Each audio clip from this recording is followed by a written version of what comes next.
You're telling me Tom's not mobile? Dude, Tom can move it, okay?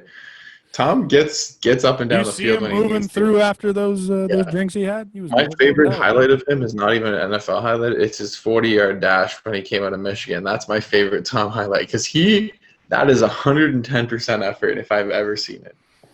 He's got like the baggiest sweater. Like it's just like whatever clothes you could find, back in what 2000, I forgot to write this down. But 2001. Speaking of All Tom, right. All right. did you see the story about the girl whose grandfather helped create the initial Lombardi trophy? No. I'm gonna pull her up. I don't Oh, think we need you to don't know have her it ready. name. I don't think we Okay. need to know her name. But there's a girl. Actually, you know what? I don't even care about her name. I know the story well enough. I don't need to read it. There's a woman. Her grandfather was a part of the team that created the initial Lombardi trophy. I don't know who the hell interviewed her, but she was doing an interview with someone. I don't remember. I don't know who. Doesn't matter who. And she was talking about Tom Brady and how he disrespected the trophy by throwing it from boat to boat, and how she lost sleep over it for 2 straight nights.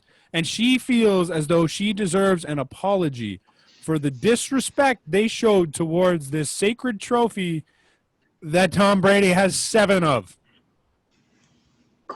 Gronk dented one. Yeah, that's what I mean. This is not like It's not the I worst thing that's happened understand. to the trophy. I get it, an apology, but I was just about to say I don't that get it. what you don't see behind closed doors. My God, you would never want to touch that trophy. No. I mean, they're different trophies every. That's the other thing. It's a different trophy every single year. They make a new one every year. This is not the trophy your grandfather made. Okay, but who keeps that one? That singular one. You know, like do they one. not? Is it not like a make, week? They make. I don't know who keeps that trophy Do you not? in the Do you team. not get like yeah? But do you not get like like with the Stanley Cup? I'm picturing like a week with your or a day with your Stanley Cup. You know, do you get a day with a trophy? I'm assuming it's the same thing. You get a day with the Lombardi. Right. Okay. So this is what I'm saying though. That is probably you don't want to know what happens in those days.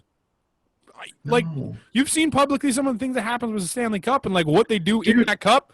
Phil Kessel ate hot dogs out the top. Yeah, dude. Golfing. Petrangelo was dishing pasta out of the top of it. Like, I don't think he gets a great clean job. Maybe I'm wrong. They probably might. That dude has to sanitize that bad boy. Getting put in there. You not think there's some liquids that should not be in a cup? Tons of liquids in that cup. This is not good. We're talking about a trophy that you do. There's 55 of them in circulation, right? Because that was Super Bowl 55. Yeah. There's 55 of those trophies. There could be 56, depending on what they did with Gronk's dented one. I don't know if they kept it and just said, "Here you go." Yeah, probably, because that'd just be the most New England thing to do. If you're gonna come out and say this, just come out and say you don't like Tom Brady. You don't have to bullshit and tell me that like, oh, he disrespected my grandfather's hard work and everyone that went. Shut up. Just tell me you don't like Tom Brady. I don't give a shit why. Tell me you don't like Tom Brady. Tell me you don't like he did it. Fine. He doesn't owe you a goddamn thing. I think it's crying over not spilled milk because they caught it, and the milk didn't even spill. You're right. If he loses it, it sinks. I get it. Yeah, if no one can swim down and get it, like I understand that. But she put out this interview thinking like everyone's gonna be on her side. Like, oh, look at this poor woman. She's so torn up. Not a single person is with her on this. It's hilarious. There's this bubble. Mm-hmm. And when you walk into the NFL and you reach a certain status, they take this bubble and they just and you're in it. And that's it. Tom is in it. And Tom Brady is in it. And Tom is the bubble. Tom's got his own bubble. Tom Brady can do whatever he wants. Tom Brady can text about deflated balls, delete them, not give his phone for days, give it in, and then get like a couple games, a slap on the wrist, and then just say, okay. Poor thing. Yeah, like 4 games. Tom Brady is like the reason your trophy still exists at this point. He has more. He has more than any other franchise has. He can do whatever the fuck he wants with that 7th one because who cares? He is now gone from being the villain to being the hero in the matter. It's crazy. You're right. In a year. In a year. He was a villain last year. Everybody was like, "Oh, good job, Tennessee! Way to take him out. Fuck Tom Brady." Yeah. He now goes to Tampa Bay, and he took out arguably the villain in Pat Mahomes and the Chiefs. Right. It's crazy, crazy. What a redemption story for Tom Brady.